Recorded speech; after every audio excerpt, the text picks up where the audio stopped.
Alrededor del mundo hay muchos países que no toleran a las personas sin hogar e impiden que su día a día sea más llevadero. Desde colocar objetos punzantes para impedir que puedan acudir a bancas o explanadas públicas para dormir por la noche, hasta ser agredidos por la propia policía de la localidad.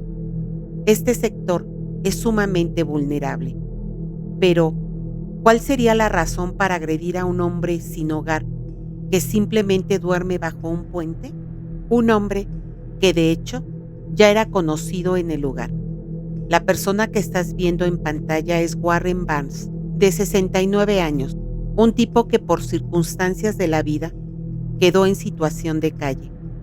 Pese a eso, la gente local lo conocía y sabían que era agradable. No se metía con nadie, no sufría de sus capacidades mentales y jamás se registró un incidente de agresión de su parte. Por otro lado, detrás de una fachada más pulcra y socialmente aceptada, tenemos a Brian Cohy Jr. de 19 años, un chico blanco de una familia discreta, pero lo que hizo con aquel hombre sin hogar y los restos de lo que dejaron sus terribles acciones es totalmente insólito. Quizá te preguntes, ¿por qué lo hizo? Te explico, la psicología del crimen.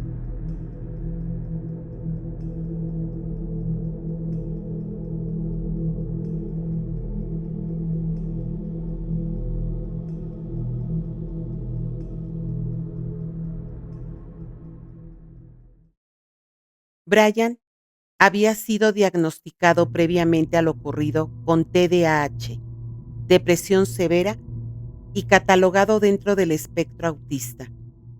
El chico también contaba con una variedad de reportes en su escuela por hacer comentarios fuera de lugar a sus compañeras. Creo que te puedes imaginar de qué índole, y en general, sus compañeros lo encontraban un tanto desagradable por sus ideologías, gustos y comportamientos. Aquel chico problemático había decidido salir a tomar un paseo una noche de febrero de 2021. Nada extravagante. Solo era un joven de 19 años aburrido y sin muchos amigos. Hasta donde se sabe, Brian no tenía un destino específico esa noche.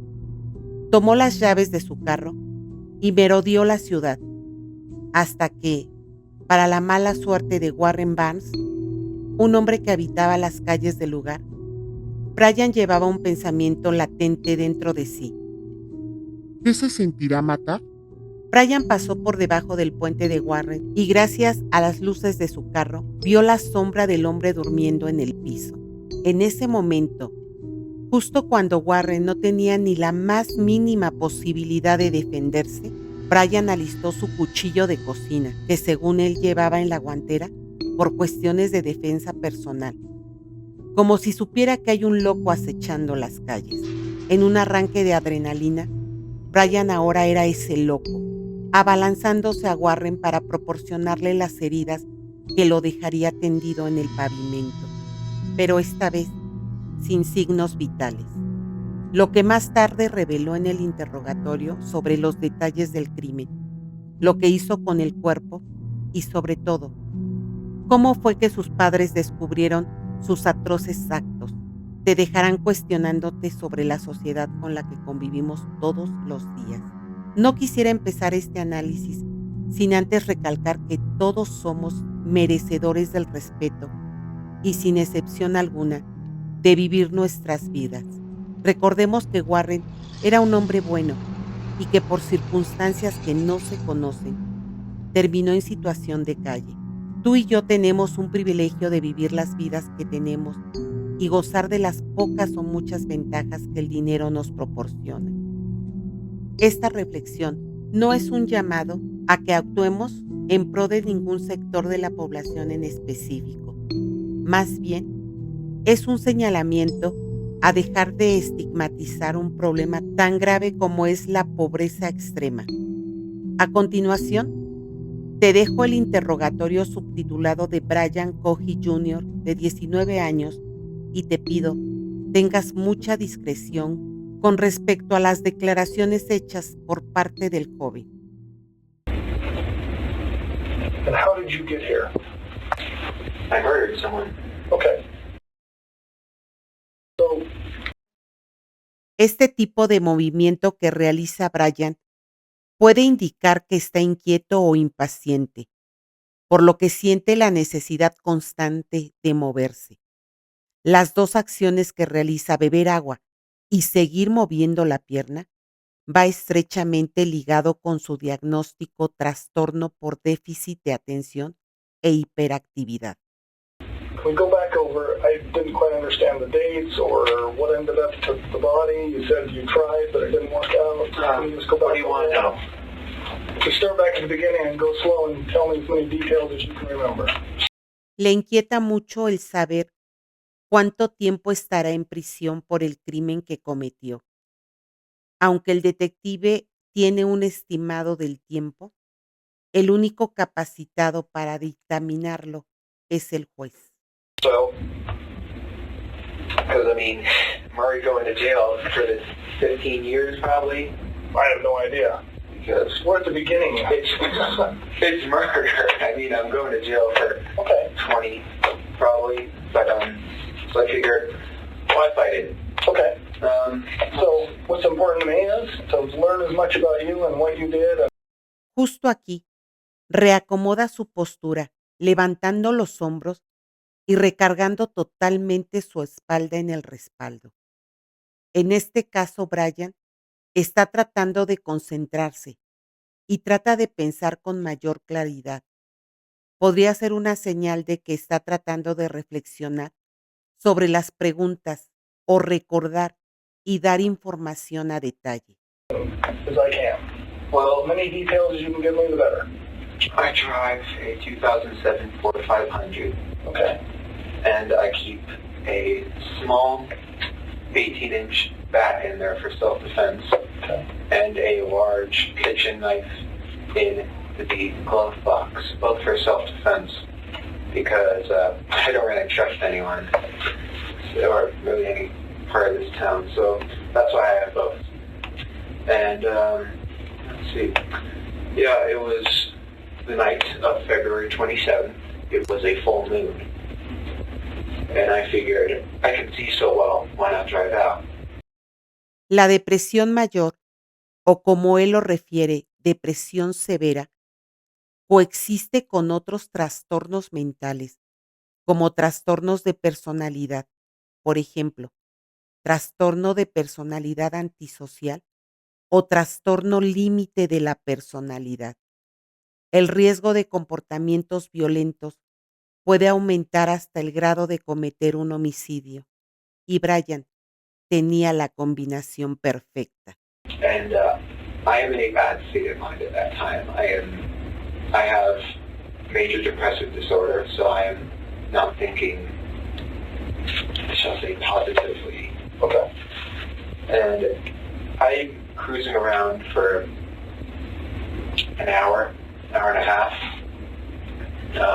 So I fill up on gas halfway through, and I'm eventually driving underneath the bridge near the sheriff's office. You know, like how... Can I? Oh yeah. Go ahead. So let's just say this is the office, right? And this is the parking lot. El dibujo puede ayudar a Brian a proporcionar una descripción más clara y detallada de los hechos, difíciles de explicar verbalmente.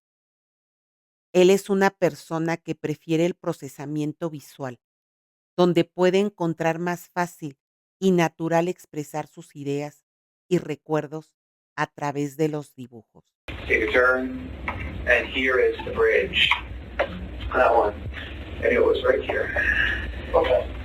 That makes So the bridge right here on Grand? Yeah, the one. I'm bad with words. I'm just. Yeah. Aquí él deja en claro que es una constante en su personalidad estar moviendo la pierna o el pie. y coincide con su diagnóstico del trastorno del espectro autista. By the way, I'm a habitual late shaker. Me too. Can I get the password for your phone? They just want It is a drawing code. I have a question. Brian está experimentando ansiedad y probablemente miedo sobre las posibles consecuencias legales, lo que sugiere que está preocupado por su futuro y las implicaciones de sus acciones, y está intentando obtener información para evaluar la gravedad de la situación en la que se encuentra. You said people who have committed crimes like me, do we stay in this county jail or are we moved? It all depends on what the judge says. So we were at the bridge. Yes, I was at the bridge. I was cruising.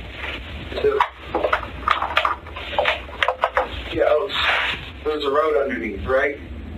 Out under the overpass.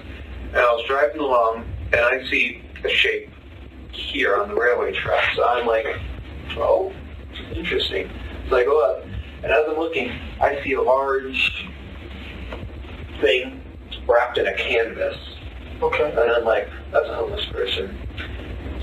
So I grab my knife, I put on 3 layers of gloves, because plastic gloves can betray their users because they're so thin, those vinyl gloves, by imprinting your fingerprints through.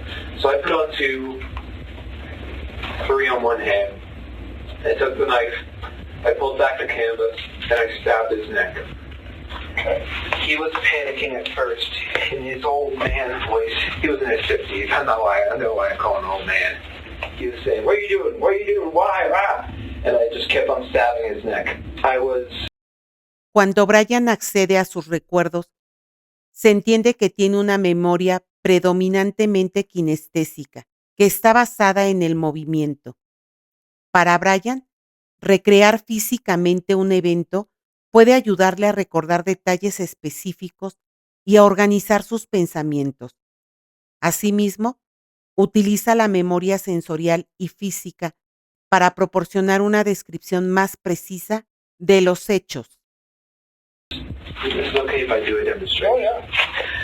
This is him. I was strapped on top of him like this. Okay. And he couldn't fight back. It was actually surprisingly easy. I was barely breaking a sweat. I thought, oh, this guy, he's going to be tough. But no, it was actually surprisingly easy. And during the time, I was growling and making animalistic noises. Why were you doing that?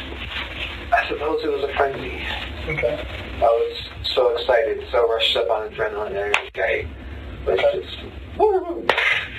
And I paused, and he said, "Why are you doing this?" And I said, "I've been wanting to do this for a long fucking time, murder someone." And then I continued. The whole ordeal lasted about a minute and a half. Okay. And I stabbed. When I was finished stabbing him, he took out his last breath, a grunt, and his head was halfway cut off in stabs. All the while, no, actually, after I killed him, I just couldn't stop saying, "Stinky, dirty, dirty, stinky, stinky." I wasn't smelling anything, but And why were you saying that? I don't know. Okay. And, But you remember doing it, so. yeah.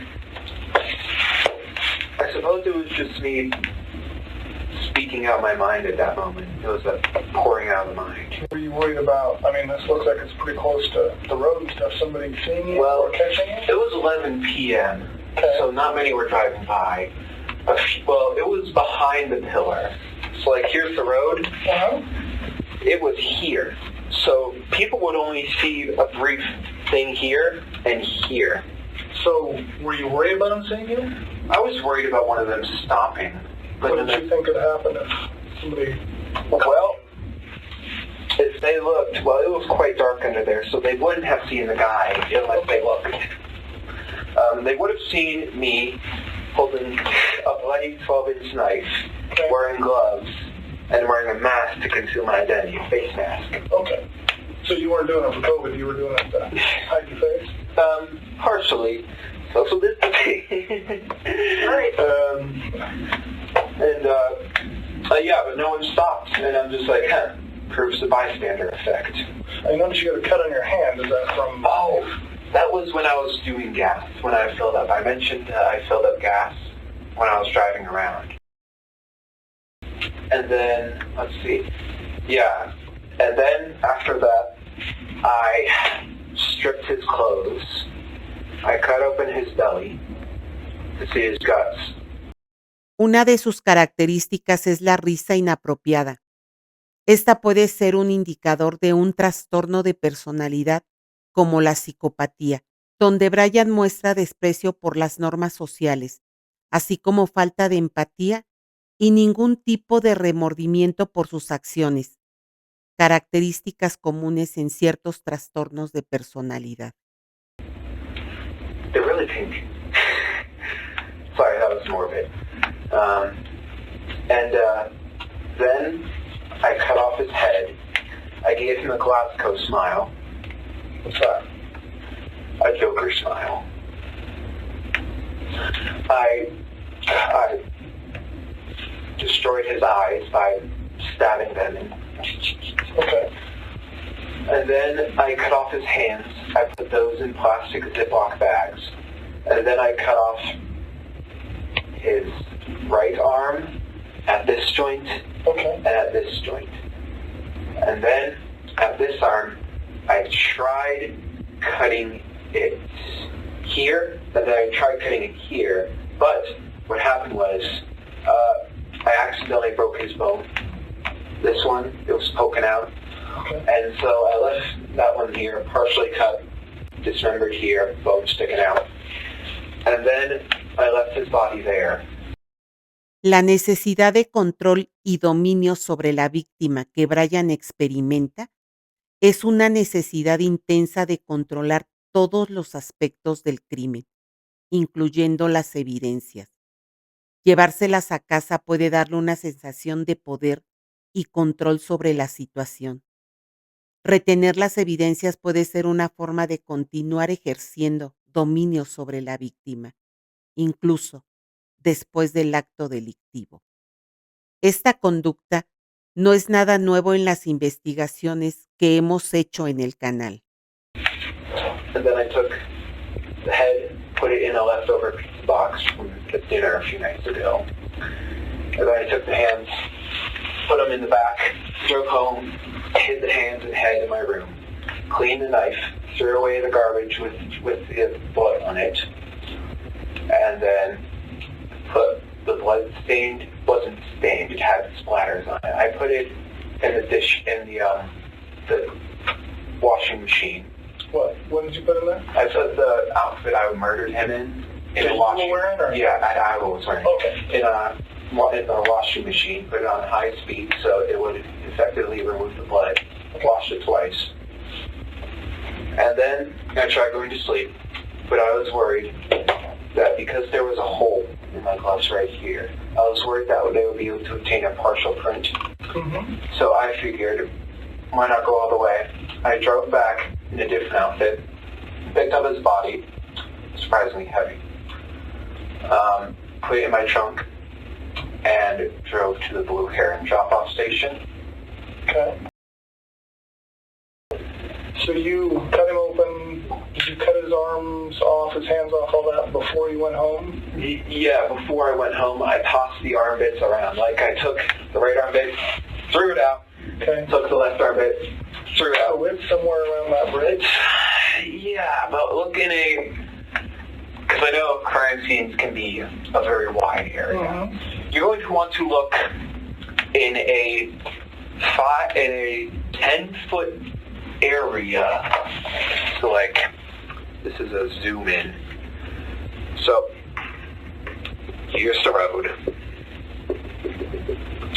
and here's where my car was parked.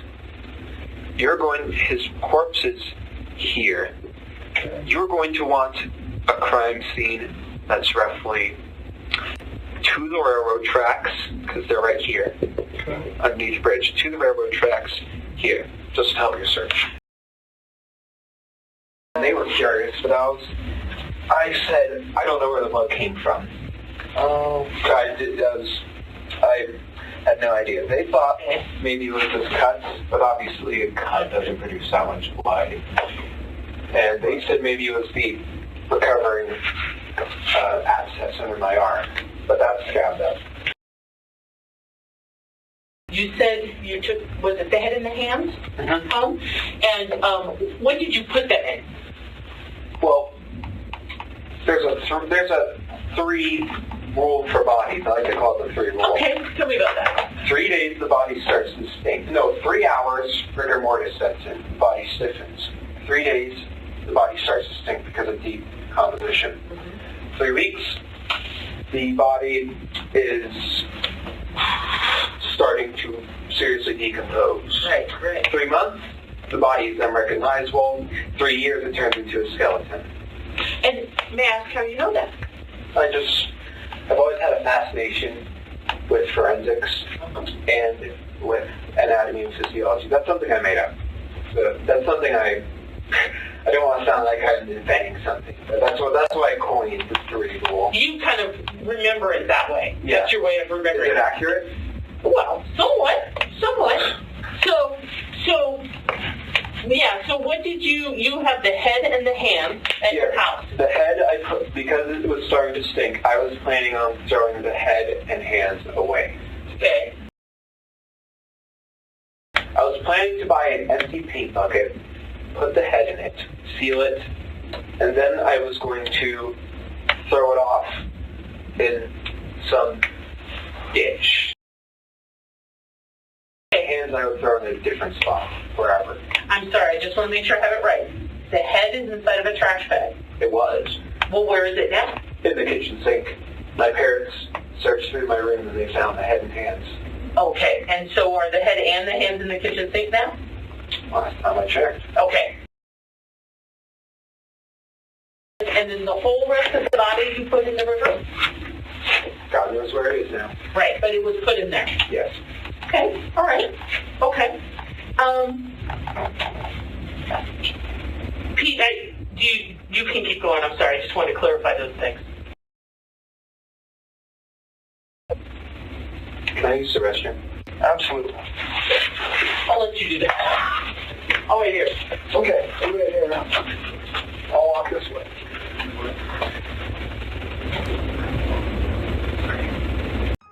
Brian fue encontrado culpable de asesinato en primer grado y su sentencia se extiende durante todo el periodo de su vida natural, es decir, cadena perpetua. Pero por si eso te parece poco, también fue condenado adicionalmente a 13 años sin libertad condicional. Ahora dime, ¿tú qué opinas? ¿Crees que Brian pudo ser intervenido antes de sus actos? ¿Qué piensas de la naturalidad con la que habló sobre lo ocurrido? ¿Te parece que su sentencia fue justa o demasiado exagerada? Antes de irme, quiero invitarte a que seas parte de la nueva sección del canal La Consulta, donde de manera anónima estaré leyendo casos verídicos de acontecimientos traumatizantes por los que hayas tenido que pasar. Esto con el fin de brindar un pequeño apoyo a aquellos que lo necesiten. No olvides que tu salud mental importa y que siempre habrá una persona dispuesta a ayudarte. Gracias por ver este video. ¿Qué otros casos te gustaría que trajéramos al canal? Si te gustan los casos misteriosos, interrogatorios y el true crime, te invito a que te suscribas para más contenido.